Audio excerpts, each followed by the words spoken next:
안녕하세요. 오늘 저희가 살펴볼 자료는 조금 특별해요. 덕산소만교회의 설교문 하나를 통째로 가져왔거든요. 제목이 어느 자리에 있을 것인가인데, 종교적인 내용을 떠나서요. 마치 한 편의 잘 짜인 인문학 강의처럼 느껴지더라고요. 맞아요. 누가복음이나 예레미야서 같은 성경 구절을 인용하기는 하지만 결국엔 당신은 타인의 고통 앞에서 어떤 선택을 하는 사람인가라는 아주 보편적이고 또 날카로운 질문을 던지고 있거든요. 그렇죠. 그래서 오늘 저희는 이 설교문의 구조를 한번 쭉 따라가 보면서 그 안에 숨어있는 통찰들을 하나씩 꺼내보고요. 이게 오늘을 사는 우리에게 어떤 의미가 있는지 함께 깊이 이야기 나눠보려고 합니다. 그럼 설교가 던지는 첫 번째 화두부터 시작해 볼까요? 내 것이라는 착각에 대한 이야기예요. 네.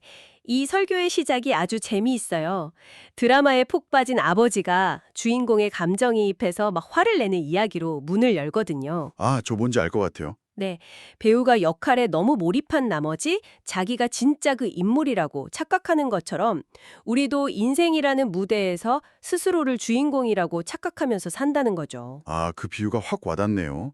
내 인생이니까 내가 주인공이고 내 교회, 내 가족, 내 직장 전부 내 것이라고 생각하는 게 어떻게 보면 당연하게 느껴지잖아요. 바로 그 지점이에요.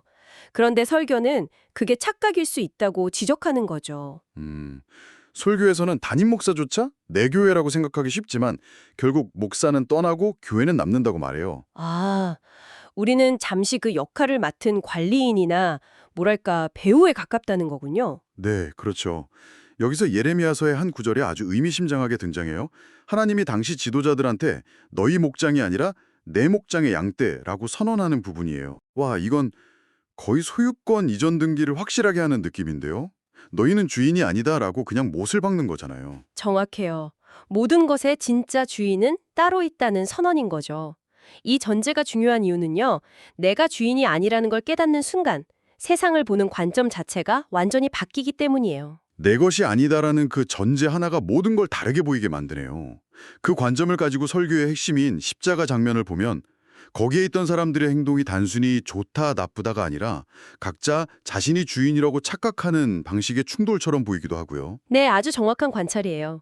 설교는 십자가 주변의 사람들을 크게 네 부류로 나누어 분석하는데 이 부분이 정말 흥미롭습니다. 네네. 첫 번째는 조롱하는 무리예요. 예수의 옷을 제비 뽑아 나누어 가지면서 남은 구원하면서 자기는 왜 구원 못해? 이렇게 비웃는 관리들과 군인들이죠. 가장 잔인한 사람들이네요. 고통받는 사람의 마지막 남은 존엄성까지 빼앗으면서 그걸 유희로 즐기고 있으니까요. 그렇죠. 타인의 고통을 자신의 쾌락을 위한 구경거리로 삼는 가장 적극적인 형태의 악이라고 할 수 있어요. 반면 완전히 정반대의 자리에 선 사람들도 있었죠. 침묵 속에 슬퍼하는 무리 말씀이시죠? 아무것도 하지 못하고 그저 눈물만 흘리면서 지켜보던 여인들이나 심지어 처형을 집행한 로마 군인조차 이 사람은 정말 의인이었다라고 탄식하는 그 장면이요. 네. 이들은 아무것도 할 수 없다는 무력감 속에서 최소한 고통에 공감하고 함께 아파하는 사람들이에요. 십자가 아래에서 이 두 무리의 모습이 정말 극명하게 대비되죠. 그러네요. 근데 설교는 여기서 시선을 십자가 위로 옮깁니다. 거기에도 두 종류의 사람이 있었거든요. 아, 예수와 함께 매달린 두 명의 죄수군요. 맞아요. 한 명은 비방하는 행악자예요. 예수를 향해 네가 그리스도가 아니냐? 너와 우리를 구원해봐라. 이렇게 소리치죠. 얼핏 보면 살려달라고 애원하는 것 같은데 네, 그렇게 들리죠. 하지만 설교는 이 말에 속뜻이 전혀 다르다고 해석해요. 저도 이 부분이 정말 흥미로웠어요. 이게 사실은 너도 별 수 없구나. 우리랑 똑같은 처지네. 라는 식의 조롱이라는 해석이잖아요. 맞습니다. 그렇게 잘난 척하더니 꼴 좋다는 심리가 깔려 있다는 거죠. 바로 그 지점입니다. 이건 단순한 분노 표출이 아니라 타인의 불행을 통해서 자신의 비참한 처지를 위로받으려는 아주 뒤틀린 심리예요. 설교는 이 지점을 통해 고통 앞에서 인간이 얼마나 복잡하고 이기적인 반응을 보일 수 있는지 보여주는 거죠. 어떻게 보면 가장 인간적인 악의 같기도 해요. 나와 같은 처지가 된 상대를 보면서 안도감을 느끼는 그런 심리요.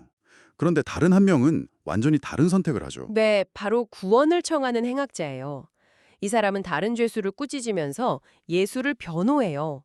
우리는 우리가 저지른 일 때문에 벌 받는 게 마땅하지만 이분은 잘못한 게 없다고 말하죠. 아, 그리고는 당신의 나라가 임할 때 저를 기억해 주십시오라고 간청합니다. 죽음의 문턱, 그 절망의 끝에서 한 명은 조롱을, 다른 한 명은 구원을 선택한 거네요. 결국 십자가라는 하나의 사건을 두고 아래에서는 조롱과 침묵이, 위에서는 비방과 간청이 교차하면서 네 개의 전혀 다른 자리가 만들어진 셈이군요. 맞아요. 그리고 설교는 바로 이 네 개의 자리를 오늘 우리 앞에 그대로 가져옵니다. 종교 이야기를 하다가 갑자기 오늘자 신문 기사로 넘어오는데 시공간을 뛰어넘어서 인간 본성의 문제가 변하지 않았다는 걸 망치로 머리를 맞은 것처럼 보여주잖아요. 네. 병원 내 불법 촬영 사건으로 한 여성 임상병리사가 극단적인 선택을 한 그 기사요. 이 기사를 통해 설교는 2000년 전 십자가의 풍경이 지금 우리 사회의 모습과 소름 돋게 닮았다고 이야기해요. 등장인물들을 한번 대입해 볼까요? 불법 촬영을 한 남자 직원은 명백한 가해자죠. 그렇죠. 십자가 아래서 예수를 희롱하던 군인들과 같아요. 그리고 그리고 피해자는 십자가에 달린 예수와 같은 자리에 놓여 있고요. 그런데 이 사건에는 그 둘만 있는 게 아니었죠. 설교가 정말 날카롭게 파고드는 건 바로 주변 사람들의 태도예요. 그렇죠.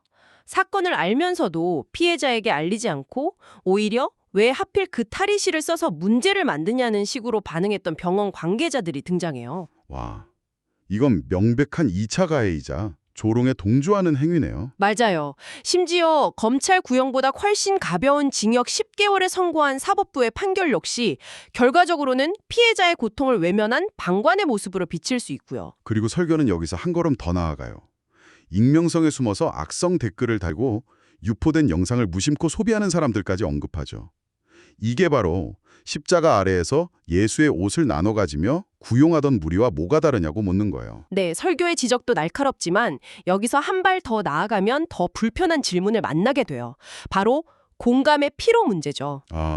오늘날 우리는 수많은 비극을 미디어를 통해 접하다 보니까 어느 순간 무뎌지거나 심지어 외면하게 되잖아요. 맞아요. 이 설교는 그런 소극적 방관 역시 결국 조롱하는 무리의 스펙트럼 안에 포함될 수 있다고 경고하는 셈이에요. 침묵과 조롱의 경계가 우리가 생각하는 것보다 훨씬 흐리다는 거죠. 정말 그러네요. 아마 지금 이 이야기를 들으시는 분들도 나는 절대 조롱하는 사람은 아니야 라고 생각하실 거예요. 저도 그렇고요. 하지만 설교가 꼬집는 부분은 우리가 침묵하는 무리에 머무는 것만으로도 결과적으로 가해에 동조하게 될 수 있다는 점이군요. 맞습니다. 나와는 상관없는 일이라고 외면하는 순간 이미 우리는 어떤 자리를 선택한 셈이니까요. 바로 그거죠. 그래서 설교는 우리에게 정면으로 질문을 던져요. 우리는 도대체 어느 편에 속해 있는 것일까요?